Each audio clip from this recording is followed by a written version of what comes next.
knowledge makes you great. It's been 25 years of passionate chasing.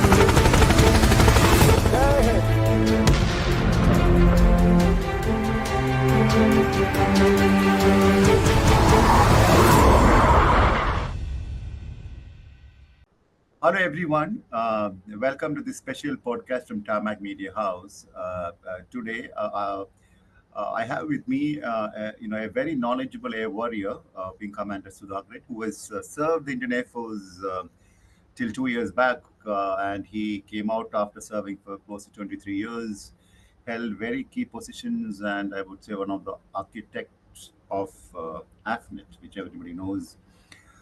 And now he is with QuGate Technologies, doing a lot of interesting work in Bangalore as its CEO. I happened to visit there once. I will be again revisiting there to do a complete story. A lot of exciting stuff in AI and robotics done there. So, Vinko Sudhakaran, welcome. You are a star on television networks now. You are all over great, straightforward comments on various issues. Operation Sindoor, I watched you very closely. And what got me chasing you here. I happened to hear you the other day on a national television channel where you were very candid and very straightforward with your comments on the stranded stealth, the RAF. F-35B that's here in Trivandrum, and I'm also in Trivandrum for some time now. So, welcome to this podcast. So, our questions will be basically hovering around this stealth and associated, I would say, interest people have, also people who follow aviation keenly. I also have ran some in the morning on the social media channels asking people to ask some questions. So they also have asked some questions. So straight away to you. First and foremost thing is, when such a key asset like this, an F-35 comes to and lands, not a scheduled kind of a mission here. What is the first reaction, of a military planner? Sir, one is it has come from a very friendly nation, not a very hostile nation. I wouldn't say friendly. Friendly is the wrong word. Not a hostile nation. And the second point that we have to keep in mind here is that the first diversionary airfield for the F-35 marked for its emergency landing scenario was Trivandrum.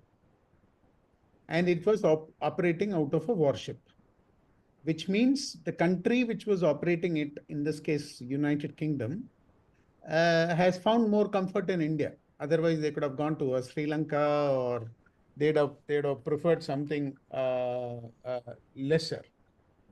So, so that being the case, and since the Indian government has gone all out to be able to accommodate the request of the UK pilot, I think it was all, there is nothing to be surprised of. It is part of, because most of the airfields do have a standby bay for accommodating aircraft. But in this case, where it has been positioned, those details I will not be able to tell you correctly, because I am no longer part of the Air Force. I left Air Force 5 years back.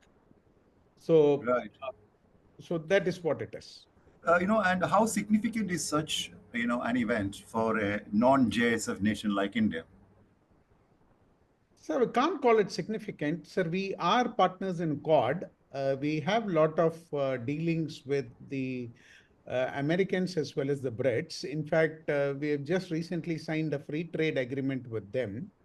Though these guys keep stabbing us in the back time and again, but then we will have to take it with a pinch of salt, grow stronger, and deal them, as Modi says, look into their eyes and deal with them on issue-based or circumstance-based situations.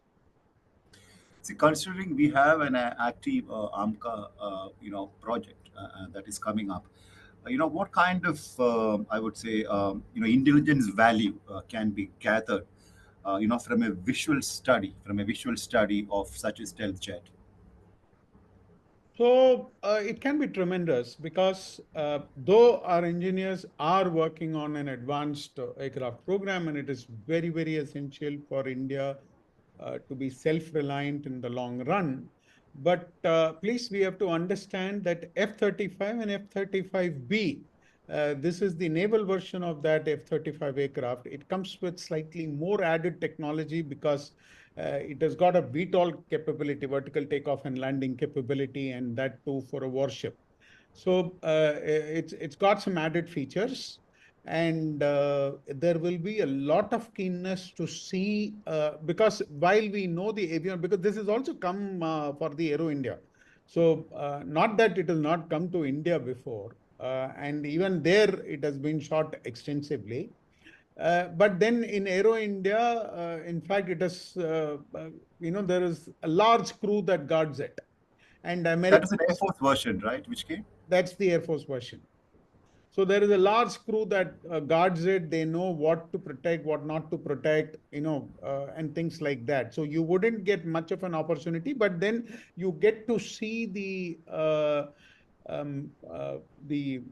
avionics of it, or the from within, and as well as the maneuverability of the platform. All these things you get to see there. But here you have got an actual operational bird sitting like a duck in our own. So, we will be tempted. I'm not sure as to, how much we can generate more than what we have already generated.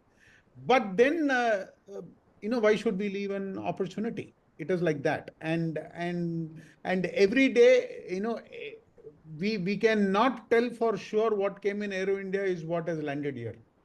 What Right. kind of, because for shows, generally, a different version of the aircraft is generally taken. Because the Americans are more, mind you, they're more smart than you. Let's grant it to them because that's why they have built it before you have built it. So they know where to guard. So this is an unexpected landing, and therefore there is an opportunity for us to look deeper into it. And therefore, it is very important that we must scan inside out of such a platform. Maybe it may help, maybe it may not. Right. So Then you are, right. yes. Okay. So how could a passive radar or a signal monitoring system to be used to study this aircraft? Is it possible?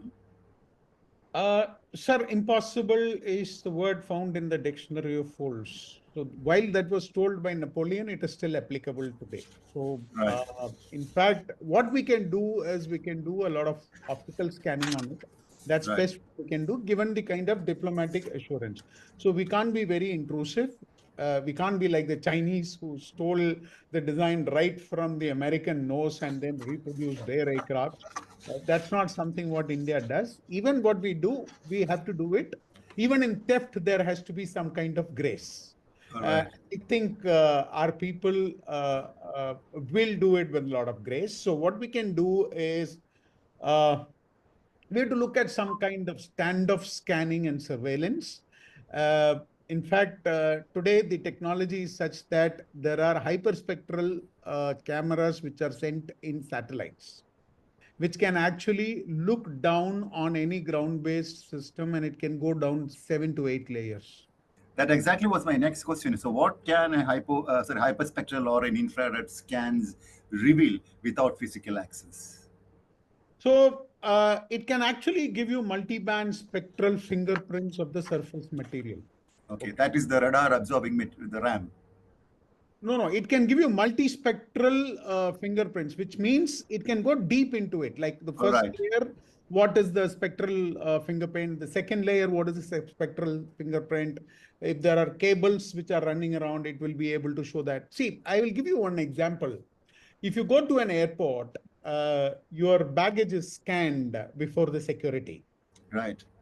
Everything there from, in fact, today I was traveling from Bangalore to Delhi, and then there was a small nail cutter. Right. That is segregated and seen. All right. Plastic, it is seen separately. If it is iron, metal, it is seen separately. What metal? If it's contraband goods, it's seen separately. Now you understand what I'm trying to tell you. But Yes. then that, of course, needs to pass through a boxed kind of an environment. And that's easy for us to understand. Uh, what we talk here are very, very sophisticated cutting edge technology. And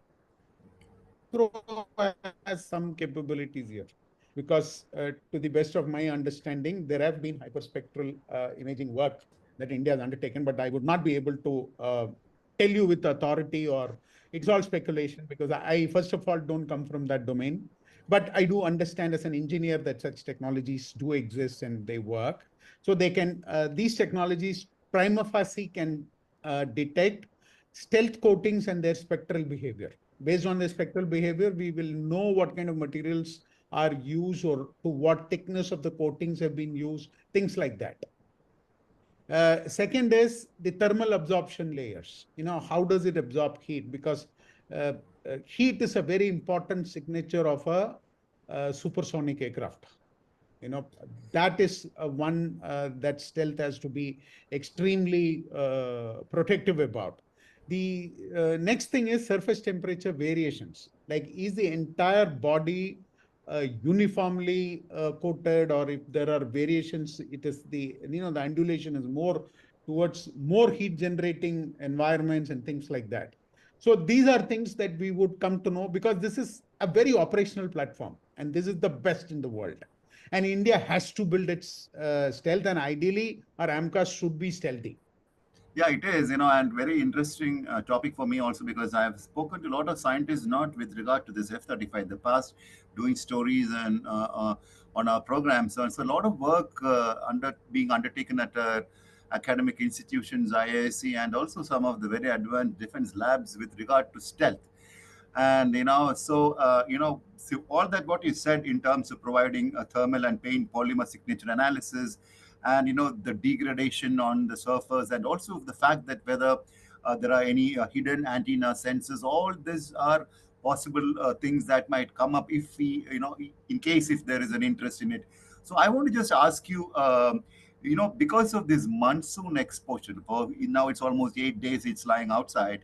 Does the monsoon exposure by any chance degrade stealth coatings or thermal profiles? Because remember, it came from a different environment flying at the sea, came through different weather conditions. And, I'm being told that, when, like a B-2B bomber, what just operated in Iran, which came back, there is a process of cleaning giving a wash to the aircraft in a different way, and even the people wear a different kind of coat, and they know exactly which part needs to be cleaned because it is important. Stealth materials needs to be cleaned, all that things, very interesting there. So do you think that because of the heavy monsoon here, it still causes some concern for the aircraft with regard to degradation of stealth coatings, or whether it is thermal profile, all that?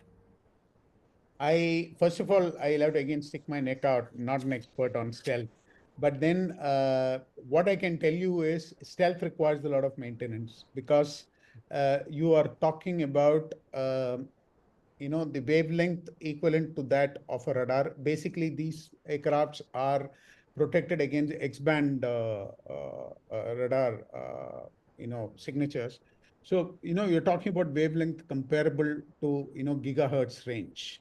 So what happens is even if dirt gets accumulated there, right, on the surface, that can compromise the stealth characteristics of the aircraft. Because at the end of the day, that's also a material, some kind of a material. Those coatings are good enough to give radars the reflection that is required for it. So that's why that level of maintenance is undertaken on the surface.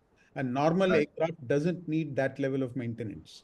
Yeah, and even the kind of material, in the sense the liquid they use to clean this aircraft, that's also different, not the normal one. So No, that is because it should not be corrosive, it should not be intrusive, it should not stick on, it should not become a kind of a material, adhesive material, which will attract other particles from the atmosphere.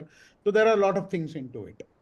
So, just keeping the security aspect, what kind of security protocols prevent unauthorized access when such a platform lands in a different terrain or a different airport? So they have gone to the Stone Age. The best security is keeping their pilot looking at the aircraft. In fact, he is not, I'm given to understand, two crew members landed immediately within a couple of hours. And till that time they landed, this guy didn't move from that place. Yes. No, that's the kind of training, even the Indian Air Force pilots have that level of training. So it is ingrained into most professional air forces who are possessive about their technologies to begin with. So so they have, the first security is that they've said nobody comes near it. Right. So, of course, there are different. Most of the media reports are, are a copy from X to Y to Z. So, not much of information coming. And fair enough, because it's a very sensitive thing. Even Air Force, initially, just the one day after it landed, they had put out something, and after that, everything is quiet. So, the very strong, I would say, narratives being floated around on social media that, first it had said, low on fuel, then after landing, hydraulic issue, then this delay. And then there is another theory that goes that our Indian Air Force system detected it, and it shows how advanced we are. And then there is this US theory that comes. They wanted to check post Operation Sindoor about our systems, all that. And even people in the business, in the sense, very people in service, they all forwarded all this. That's quite okay. But does all these theories carry any weight? See, what I've seen post Indore is suddenly most of them have become experts on specifically air power, avionics, and with this air crash, I've realized they've become, experts in maintenance also. 99% of what is going around in the social media is all bogey, half truths, ignorant messages, and then this one-upmanship, and then it is the flavor of the day. So everybody is talking air power and avionics and maintenance. It doesn't carry any sense at all. So let me tell you this. This aircraft has taken a sortie. It certainly didn't plan to land in Trivandrum. And it was a joint exercise between India and UK. It was not that So it was. it didn't plan to land in Trivandrum, number one. If it had planned to land in Trivandrum, then they would have had escort systems along with it, not that, a helicopter had to come within 2 hours and then they have to run around and all these things. So first of all, it was not a planned exercise. Second is, if it was for anything to do with a landing issue, most probably it would have gone back to the warship itself. It had a problem being in air. I will put it at that. And it had to immediately come and land. That is why this emergency landing was carried out. In fact, I'm just putting, whatever little of my aeronautical engineering that I remember, I'm just putting that, 2 plus 2 together and just creating the story for you. So it needed an immediate landing, and the immediate landing was designated at Trivandrum, and the pilot approached for that landing because, mind you, the pilot had to call the ATC. So this Indian Air Force detecting again, becomes a doubtful thing, because once the pilot has opened up, which means what aircraft, which aircraft, everything is known, because the pilot has conveyed that to the ATC. The pilot cannot come to Trivandrum and say, oh, I'm a F-35, I'm coming and landing. It can't do that. It has to communicate to the ATC, so which means it has to open up, which means it is no longer stealthy, because it has established its communication with the controller. Then the controller will obviously know what is the call sign, what is the type of aircraft, what is the mission flown, why are you coming, what is the reason, what is your name, what is your father's name, everything has to be told. Right. So which means this detection thing, we can keep it for the side. Right? Number one. It doesn't have any meaning at all in this context. Right? The second thing is, how much of a detection capability do we have? Right? So I will not go deep into it, but then see, there are different kinds of radars. For India, our thrust is mainly towards the west and east. So our best of radars are reserved there, but then not that we have not guarded on the peninsulars. But then,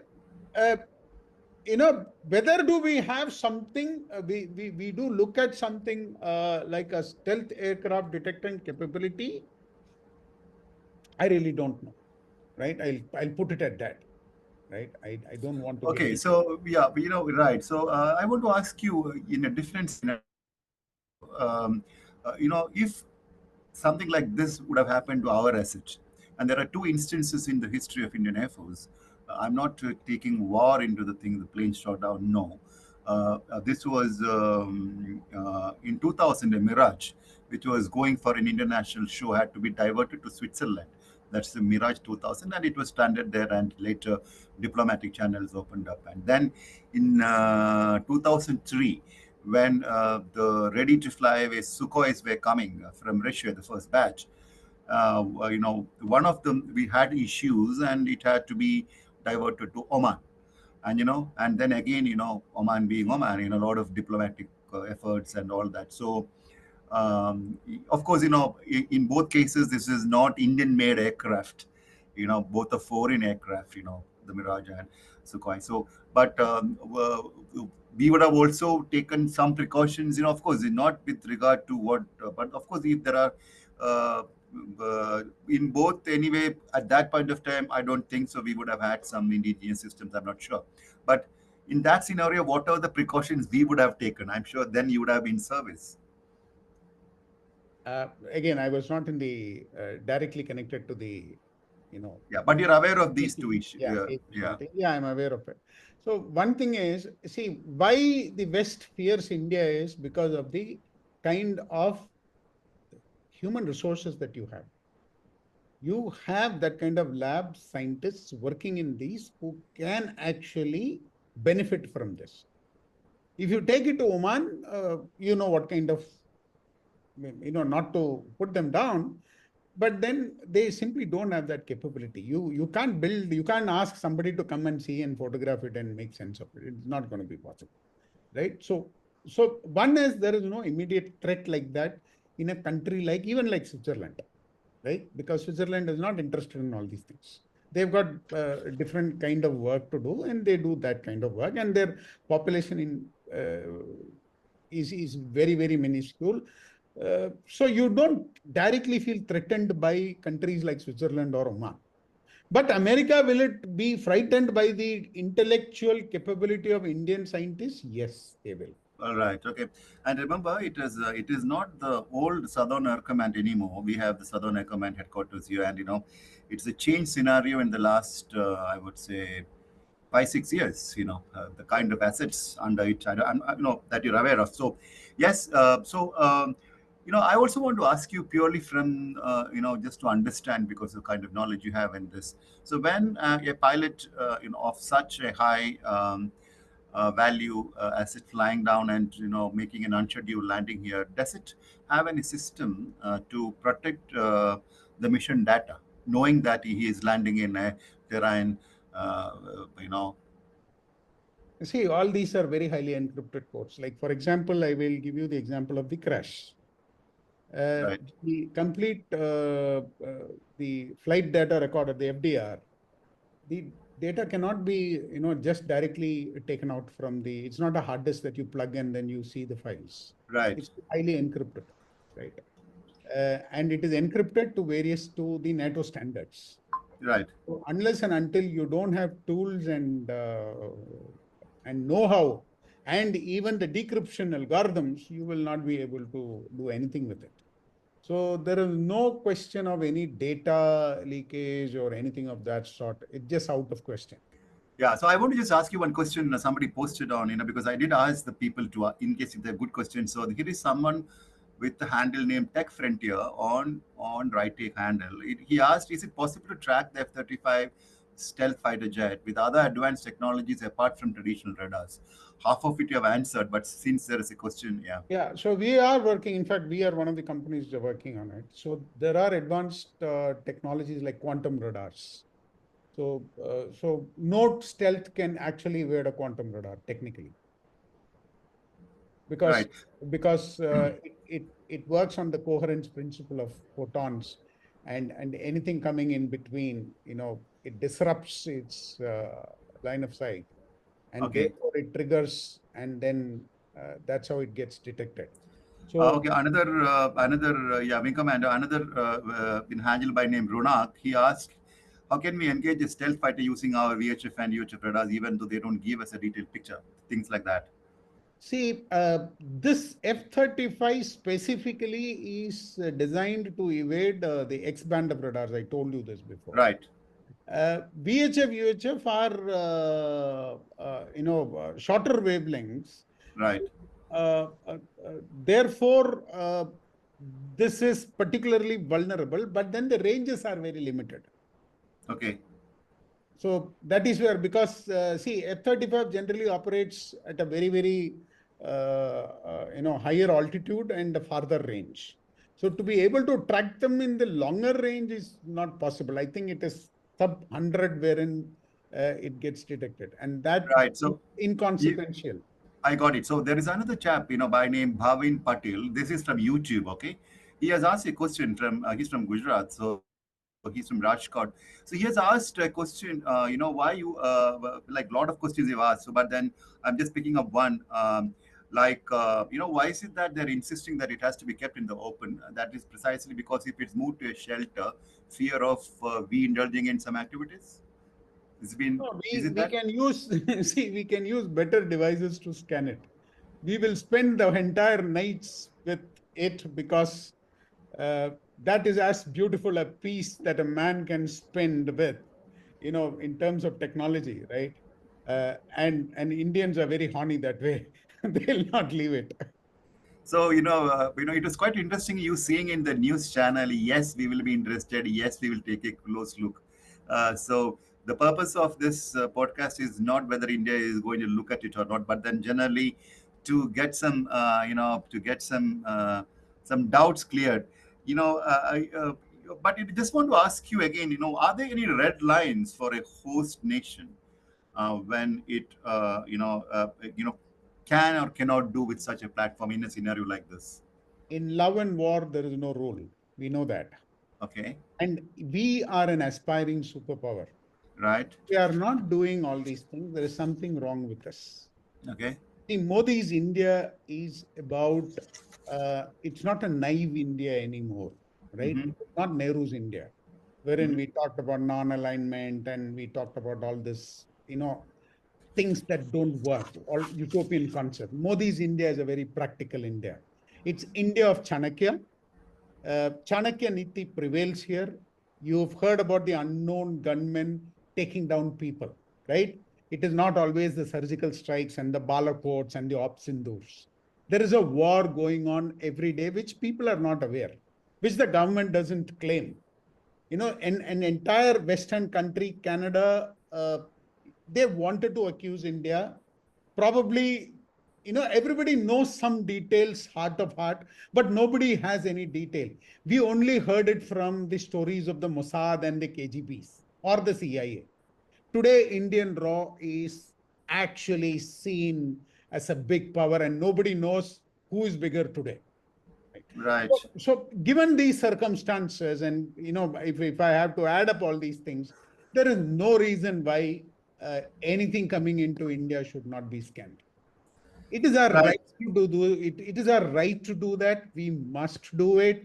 We cannot be laid back anymore.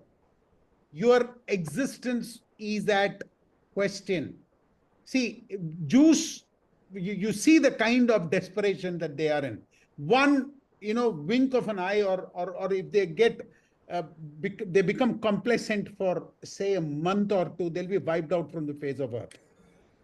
Yeah, interesting. So, Vinko, India is next. yeah, so Vinko, I want to just finally, now that today's media report, the local media is reporting that a huge contingent that to come to Trivandrum, they haven't landed, and now the options they have, if they can't rectify this, they'll have to take it back in a transport aircraft. Those are things, the normal practices. Just quite interesting that. for a defense journalist who's in Trivandrum from Bangalore on a different mission, an F-35 lands. And that kept my interest also alive. Great thoughts from you, and I think it has, so you still believe that we will still have some interest, and looking is not a crime, isn't it?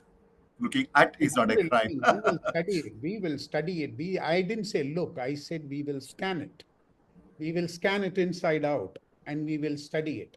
And we must do it. Any curious intellectual person worth his salt must do it. It is a duty of any Indian intellectual to do it for Bharat. Right. So interesting thoughts. So I'll have to leave you there. Vinkam and Sudhakaran, as always, thank you for taking time out despite your busy schedule in Delhi. That's all, ladies and gentlemen, boys and girls. We'll try to get you such podcasts in future. Keep watching Tarmac Media House. As always, tricolor, pin your heart. Thank you. Jai Hind. Thank you, sir. Thank you.